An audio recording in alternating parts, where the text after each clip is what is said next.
Hello everyone, it is Carter, and welcome to my channel.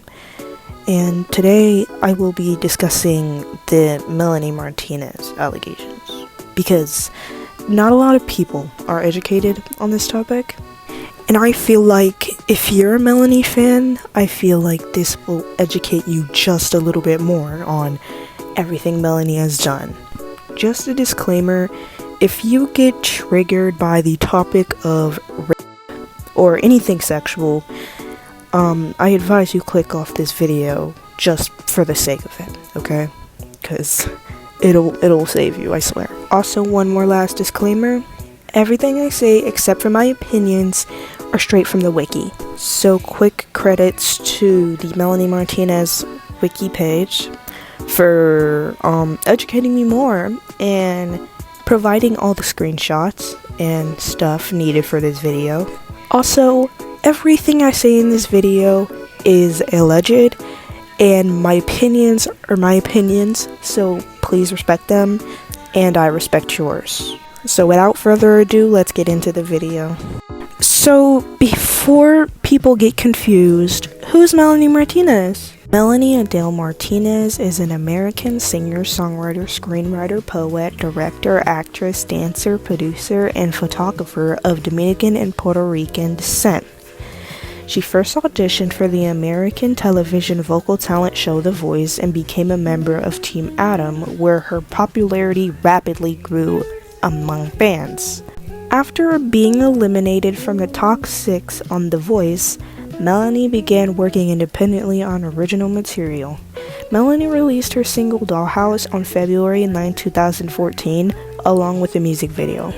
2 months later, on April 7, 2014, Melanie announced that she signed on Atlantic Records and that she would release an album and then go on tour, which leads up to the albums Crybaby, K-12, and Portals. Okay, so now we're going to talk about the allegations. And since she has multiple people, accusing her of different stuff, we're gonna talk about Timothy Heller first, because she was the first to come out, I'm pretty sure. In December of 2017, Melanie had been accused of rape by her ex-friend Timothy Heller. Melanie later dropped a statement through Twitter denying the accusations. But since Timothy dropped some accusations first, so let's read through it. So I'm pretty sure it all started in October 2016. Timothy claims Melanie abruptly ended their friendship with the following message: "I just can't have anything stopping me or distracting me from getting where I need to get. I don't have time to have those distractions, those distracting things in my life. The next couple of years are pretty crucial for me and I need to focus." According to Timothy, Melanie stated that a psychic told her she needed to cut people out of her life if she wanted to win a Grammy. According to Timothy, she sent several messages to Melanie after this, who didn't respond to any of them. Afterwards, Melanie supposedly reached out to Timothy for the last time until a year later and asked Timothy to refollow her on Instagram, to which Melanie agreed and refollowed her. In early 2017, Timothy responded to several Melanie-related questions on Curious Cat, in which she claimed to still be friends with her. On November 16th, 2017, she first put out a now-deleted tweet where she was hesitant about sharing her story about her sexual assault and asked for advice because she still loved them and scared no one would believe her because of who the abuser was, which later turns out to be Melanie Martinez. Here's the tweet. "What if I have my own story of abuse, but I'm scared to ruin the person's life and I still love them in a fucked up way, and the public really, really loves them and most probably wouldn't believe me. I need advice." Timothy claims that within 20 minutes of sharing this tweet, Melanie attempted to call her on the phone, so which Timothy started sobbing, hanging up and blocking her number. Melanie then allegedly tried to get in touch with Timothy's boyfriend Rex, telling her she had a dream about Timothy, was worried, and recommended a healer named Raven. Timothy says Rex then proceeded to block her as well. After this, although no chat or phone logs have been released. I'm not saying she's a liar because there isn't proof, but that's just from what I know. The next day, on November 17th, 2017, she stated she wasn't ready to talk about it yet. On December 4th, 2017, Timothy posted a 4-part statement on a now deleted tweet accusing Melanie of rape. It is a really long tweet, so bear with me now. I'm gonna read it now. I have kept this a secret for years, convincing myself that it wasn't a big deal and I wasn't hurt by it. The thought of accepting that my best friend raped me seems insane. Even typing that doesn't feel real to me. I started telling the story to those closest to me as somewhat of a joke. Haha, can you believe this crazy night? But I began to get responses I wasn't expecting. Concerned ones. It's hard to say someone you loved raped you, someone you still love. The thought of writing this and having the world to see it terrifies me, especially because of who this person is. This was my best friend. She took me in, which I was so grateful for. I felt like I owed her my life, and my life began to revolve around hers. I had my own problems, but if I could focus on her life, I could put off dealing with my own inner turmoil for just a bit longer. Some of her fans became my fans, but their loyalty never strayed from her, I meant. They are dedicated. She's perfect. To the public, she could do no wrong. She's there for her fans. She gets it. She's different. When faced with a friend who really needed help, though, I can honestly say she let me down completely. During the most difficult time of my life, my rock bottom, her power and control over me grew and grew, and I was silenced. While being open, realizing how much help I needed, I was made to feel guilty. I had to apologize for having an extreme panic attack where I thought I was gonna die because it ruined her night. Endless incidents like this I had became a problem. Yet, through it all, I loved her. Codependency works in a lot of strange ways. In my relationship with this friend, I was dependent on helping her with her life. As soon as I needed a small bit of focus and support from my best friend, there was nothing for us to relate to each other about. Our friendship was about her. The power she had over me grew into me having a hard time saying no to her. I would do almost anything for her. One night during a sleepover, she became increasingly interested in my sexual preferences. As someone who had previously been through sexual abuse, sex is hard for me to talk about. I was obviously uncomfortable, but she was my best friend, so I tried to be open about it. The conversation never seemed to end, though. I had work very early in the morning. She began asking me while in bed if I would have sex with her. While being incredibly uncomfortable by this offer, I attempted to laugh it off. I had a boyfriend at this time, and she knew that. He doesn't have to know. It's not a big deal. It went on for hours, asking me why I didn't want to, that it would be fun. I repeatedly said no. I had work in the morning. I just want to sleep. I was exhausted. I attempted to sleep, but was kept up the entire night by my friend begging me to sleep with her. It seemed strange, but she was my best friend. I said no, and thought we can move on. The next night, unfortunately, went the exact same way. Regardless of my response, the first night, she was not giving up. If she had gotten the hint, she didn't care. I was exhausted.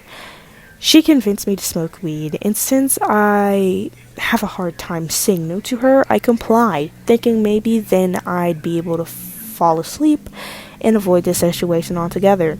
The same conversation began to happen, continuously trying to convince me it was going to be okay and it would be fun and feel good. I would say my boyfriend would be so upset. I really need to sleep. I have work in the morning. I said every form of no I could think of. As I lay praying to fall asleep, she began touching my arm. I allowed this to happen. Maybe she'd give up. This went on for maybe an hour. I got increasingly uncomfortable. I started giggling, saying that it tickled. I in no way wanted to make this a sexual situation. Can I do this? Can I touch your arm? Can I just touch your boobs? She began bartering with me. All I wanted to do was go to sleep.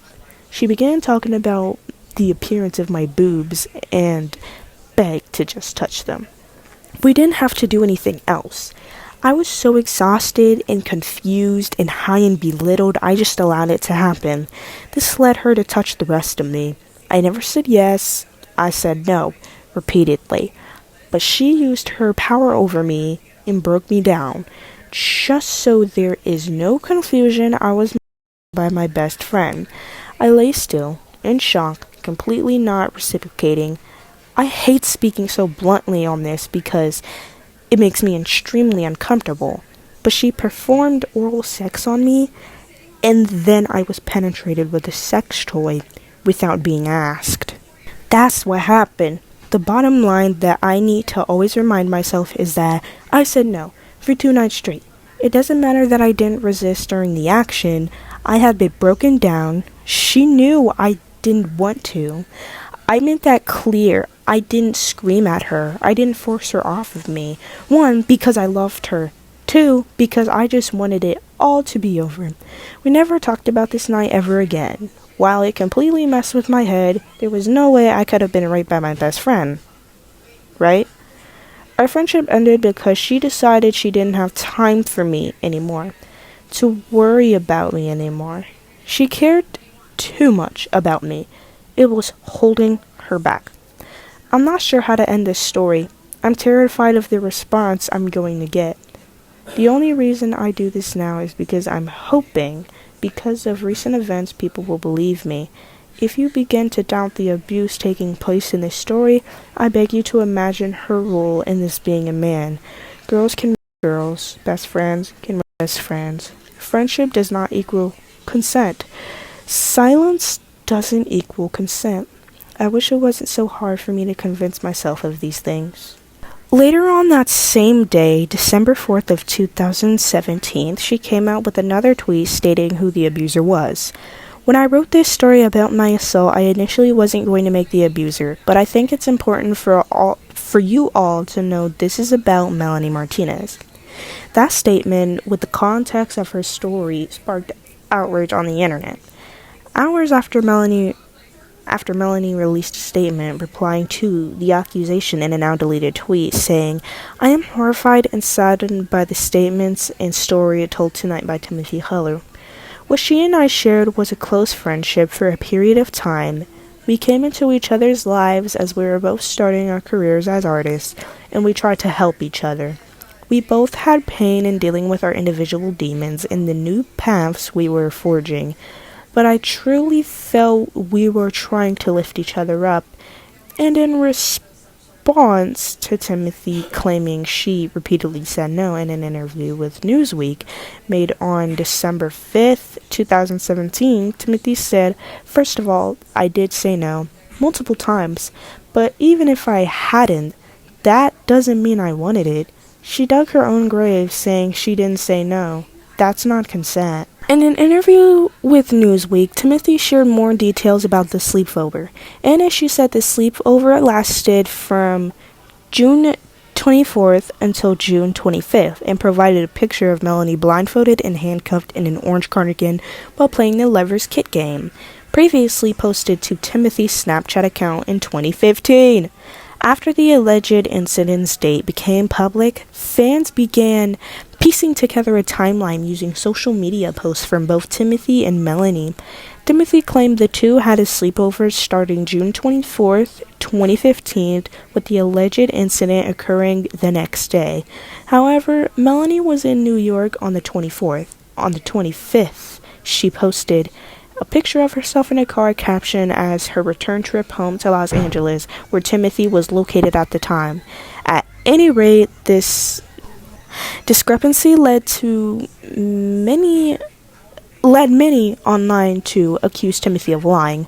Melanie would release a second and final statement on December 9th, 2017, in a now-deleted tweet. "I understand how hard it is. I can see how hard it could B, to see my side of the story, considering no one with a heart would want to invalidate anyone speaking up about this topic. I want to thank my friends who took the time to research the timeline, analyze past Instagram photos, and question the story being told, which reveal her false statements. I trusted so many people in my life who took advantage of that trust for their own personal gain. Please know that my intentions with everything that I do in my life are always pure, and I would never be intimate with someone without their absolute consent. That same day, Timothy did an Instagram Live to answer questions and end doubts that people online would have about the incident. A young Melanie Martinez fan account owner joined the live stream, but due to technical issues, the live stream continued on YouNow, whatever the fuck that is. During the live stream, Timothy said that incident happened the same day she took a picture of herself using one of Melanie's bi-colored purple and black wigs, which was used by Melanie in her music video for Pity Party, also claiming the picture was posted the day after the incident. Later on, December 31st, 2017, Timothy shared a screen recording of her iCloud gallery dating back to 2011, arguing that certain photos were misdated due to an iCloud error within this gallery. A few pictures and an unreleased video of Melanie and Timothy playing the dice game are shown with the date of May 6, 2015. Whereas the aforementioned photo of Timothy wearing Melanie's bi-colored wig appeared as taken June 26, 2015. 18 days after the allegations, Melanie released Piggyback solely on SoundCloud. Even though Melanie hasn't explicitly said this song was related to the allegations, the time in which it was released recommends that it is. Lyrically, the song expresses frustration with fake friends, betrayal, and people she claims tried to take advantage of her success for personal gain early in her career. It can be speculated that in the lyrics of the song, when she talks in a plural sense, she's referring to the former friends of hers, and when she speaks to a singular person, she is talking to Timothy. Timothy referred to the song as a diss track. After Timothy published her allegations, former friends of Melanie, Stella Rose, Allison Bouchy, and Maddie Karina, which are the people we will talk about later, came out in support of Timothy and also came out with more accusations against Melanie. On July 19th, 2024, 6 years after the controversy, Timothy posted a 6-minute video onto TikTok claiming she had been harassed and bullied off the internet due to speaking up about the allegations. She also said that she felt quite validated for Melanie's post due to Melanie admitting that the two had something take place between them. I'll show the video.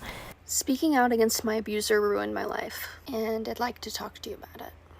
I'm going to be reading something I wrote. It's not particularly well written, but I just needed to collect my thoughts. Whether you know who I am or not, I ask you to please listen to my story. If you do recognize me, then you haven't heard from me in a couple of years, and that's because I was effectively run off the internet. You also may have heard that I admitted to lying or that it was proven that I lied. Neither are true. Speaking out against my abuser ruined my life. Here's how we got to that point.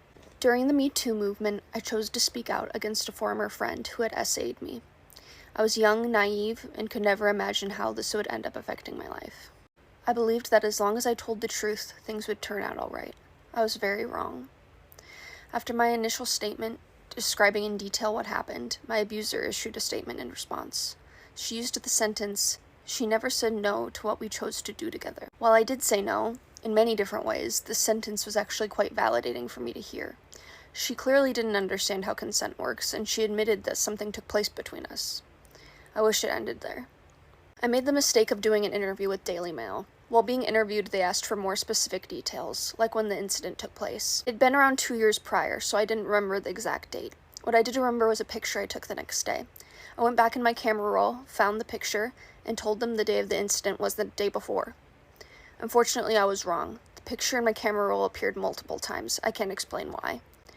When the interview came out, her fans went back in her posts to that date to find that we were in different states. If you've never heard my story before, you might at this point wonder, why would that matter? She admitted something between you took place in her statement. I agree, and this is just one of the parts that drives me crazy.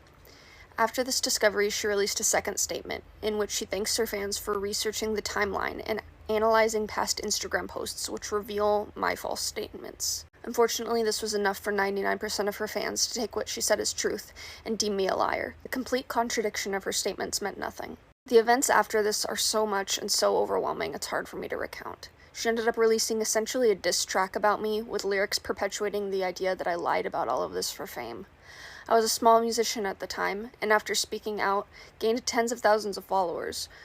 While there were some supporters, the majority of the followers were people who actively hated me.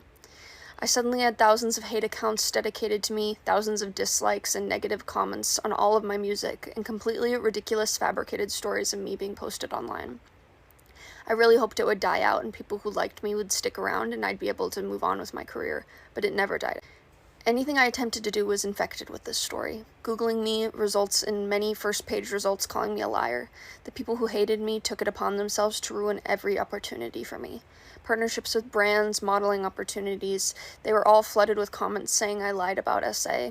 In addition to this, my home address, phone number, and family's phone numbers were all leaked. I became so discouraged with my own music career, I essentially stopped. I started doing SW in an attempt to regain some autonomy, but that was taken from me as well when people who hated me hacked the account. I was just trying to move on. My adult content was being spread and mocked by the people who hated me. Every single one of my social media accounts was hacked, including my email. The only thing they didn't get into was my bank account. I was given the classic fuck the haters advice, but until you're bombarded with the amount that I had to endure, you really can't imagine how it would affect you. It was just so much louder than any amount of support I was receiving. As you can imagine, my mental health was and is majorly affected by this situation. And while I wish I was the type of person with the confidence to say fuck the haters and stick it out, I'm just not. I'm sensitive and not self-confident and never have been. And this made it so much worse. It got to the point where I could no longer put up with the abuse. Holding on to this public image was no longer worth the pain, and I deactivated all of my public accounts. In doing this, I also saw this as completely giving up on being a musician. I couldn't put myself through the public scrutiny anymore. So that's where I've been the past couple of years, in private. It was a huge relief to no longer be bombarded with the amount of hate I was receiving every day, but now I'm stuck with the after effects. I imagine every day the life that I could have lived if this all hadn't happened. Would I be the musician I always wanted to be? It's kept me in a complete freeze state. I won't go into too much detail about how much I've been suffering the past couple of years. Frankly, it's embarrassing. I wish I could move on. But I've never wanted things to be over more than I have now. I've been in partial hospitalization programs and attempted to regain any semblance of confidence and hope for my life, but I can't shake that this is the wrong timeline for me. I didn't do anything wrong. I spoke the truth. If you're familiar with my story, you may have also heard that I admitted to lying, and I can assure you that never happened. There were photoshopped images spread around of a confession that never happened because I have nothing to confess. I never lied. You may have also heard that I accused other celebrities of this, which I can promise you never happened either. There's so many other terrible things that people have made up about me that I'm not going to dissect and defend right now. But I was successfully gaslit into thinking I was a bad person who deserved this. I am so scared to speak out about this again. There's a high possibility that I won't receive any support from this, and people who hate me will target me again, and I go back into hiding. I ask that if you are someone who is under the impression that I lied about this, to please hear me out. Please think about her contradicting statements. Please realize that there's no one on earth who knows what happened that night besides me and her, and even the smallest possibility that I could be telling the truth should be enough for you to not want to risk ruining an innocent person's life in this way. I'm completely exhausted from begging people to believe me for years now. I'm not sure what I'm hoping will come from this. It's gotten to be quite humiliating to beg people to care. But if you haven't heard my story before, thank you for hearing me, and I could really use your help in rewriting the false narrative of who I am and what happened to me. Well, that video alone got over 4 million views. Well, it's at 4 million views today. Anyways, that video alone Timothy Heller coming out again after 6 years pleading for people to hear her out sparked more outrage on the internet.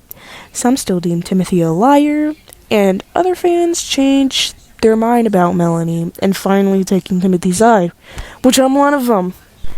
Okay, so my opinion on this. Of course I believe Timothy Heller, but, like, when she gets the dates wrong, I understand that.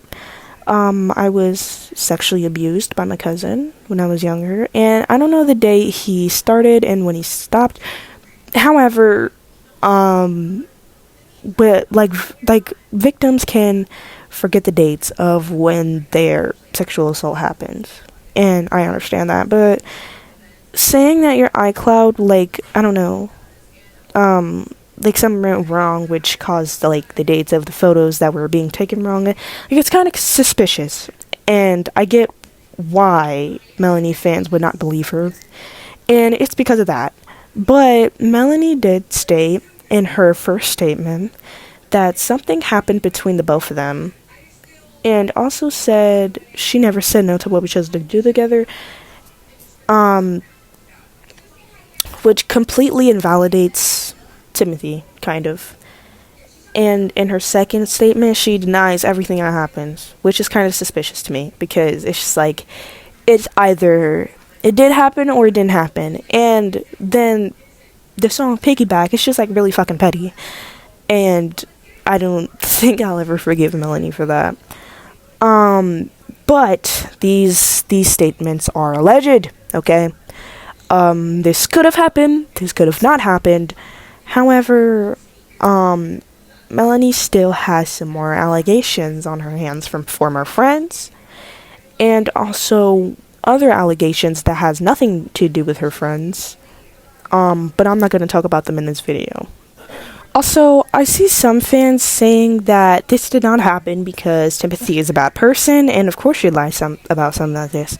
And I beg to differ, because although you can be a bad person, that does not mean they're immune to sexual assault. So, of course I'm not a Timothy fan, but I'm sure as hell not a Melanie fan. Anyways, moving along with Melanie's other former friends. And with this next person, I don't know who she is, but she did accuse Melanie, so let's talk about it. Stella Rose St. Clair is an actress and fashion designer. She appeared in the Crybaby Dollhouse Incipica music video as Crybaby's mom. She had also designed some of the clothing Melanie Martinez has worn in live appearances and photo shoots. She is the co-founder of Doll Eyes alongside Alina Kanangi-Lokes, I guess, I don't know, and currently is a nail designer. Yep. On with the allegations, she has stated in July 2017 Twitter post that she hasn't worked with Melanie since 2016 after Timothy Heller released her rape allegations against Melanie. Stella made many tweets directed towards Melanie. She tweeted the day after Timothy released her allegations on December 5th, 2017. When somebody you already knew was shitty gets called out for being even shittier. If you need me, I'll be over here processing a weird mixture of frustration and relief. On December 7th, 2017, Stella tweeted one more thing. When someone's path to success includes attempts to stunt the success and growth of those around them, be it physical or psychological, that is not friendship. That is an absolute abuse of power. Sorry if I stated that wrong, but I'm just stupid and I can't read. On December 8th, 2017, Stella tweeted, "This is the last thing I will say on this topic, as some people are misconstruing my messages. I've made the decision to stand with Timothy Heller based on a non-physical experience I have had in the past. My words around this issue represents my personal experience. Less than 3. When Allison Bouchy, which is also a former friend of Melanie, who had a photo shoot for Little Body Big Heart photography, came out against her and in support of Timothy on December 9th, 2017, through a tweet, Stella tweeted, You as well? Am I losing count of us? Seemingly, the last tweet about Melanie was on December 23rd, 2017, when Stella tweeted, "When your identity and your fame are so fragile that you accuse everyone you feel threatened by of trying to steal it, there is nothing to reclaim except your own self-respect, something that can only be sourced from within." In July 2018, Stella responded to a fan on Instagram when questioned about Melanie, stating, "I did a ton of work for her, and I'm proud of all the creation I have made. I no longer want to associate myself with her for multiple reasons, but it doesn't mean I hate her. I hope she finds happiness in her life." Okay, so my opinion on it is that I believe her. Because, because Melanie fans defend Melanie and say she never do that, but we don't know her personally now, do we? And these people know Melanie personally. So I think I would rather believe people who had these experiences with the actual person themselves than believe people on the internet that think they know her because they're all parasocial. But at the same time, it is their opinion, and I can't judge them for that because I have my own opinions and I can't expect everyone to agree with me. And the same for for Melanie fans. They shouldn't expect everyone to agree with them. So, yeah. Now moving on to Allison Bouchy's allegations. Or accusations, I'm sorry. Allison Bouchy is a makeup artist. Melanie Martinez have photographed her for Little Body Big Heart photography in June 11th. No, not in June 11th, June 2011. She is also a former friend of Melanie. This will be a little short. This will be a little short, so bear with me. On December 4th, 2017, Timothy Heller accused Melanie of a rape, obviously, because we already know that. The following day, Stella Rose St. Clair expressed her support for Timothy and claimed to have had her own negative experience while working with Melanie, though not a physical nature. Not long afterwards, Allison tweeted her thanks to both women for speaking out, saying that she, too, had a bad experience with Melanie, stating, "As someone who was friends with Melanie and experienced the way she treated people, and myself included, I stand with Timothy Heller. Thank you." Timothy Heller... Timothy Heller and Stella Rose... Thank you, Timothy Heller and Stella Rose, for speaking out. God, I can't read. I can't read tones, okay? Sorry. Stella Rose would later respond to Allison with the tweet that same day saying, "You as well? I am losing count of us." And my opinion for this, I believe Allison. I could say the same thing. Since I don't know Melanie personally, I believe anything these women say because they actually know Melanie personally, and I don't. But yeah, I think even if Timothy is lying, she still isn't really a good person by the way she treats other people. So yeah, that's my opinion on this one. All right. Next one is Madeline, I think is her name. Maddie Karina, better known as Maddie Karina, is a makeup artist and former friend of Melanie Martinez. They likely met in 2015. On December 4th, 2017, Timothy Heller published a statement on Twitter accusing Melanie of sexual assault. I don't know how much times I'm gonna say that, but in case you forgot, yeah. In response, Melanie denied the allegations in a statement uploaded to her Twitter account, claiming Timothy never said no to what they chose to do together.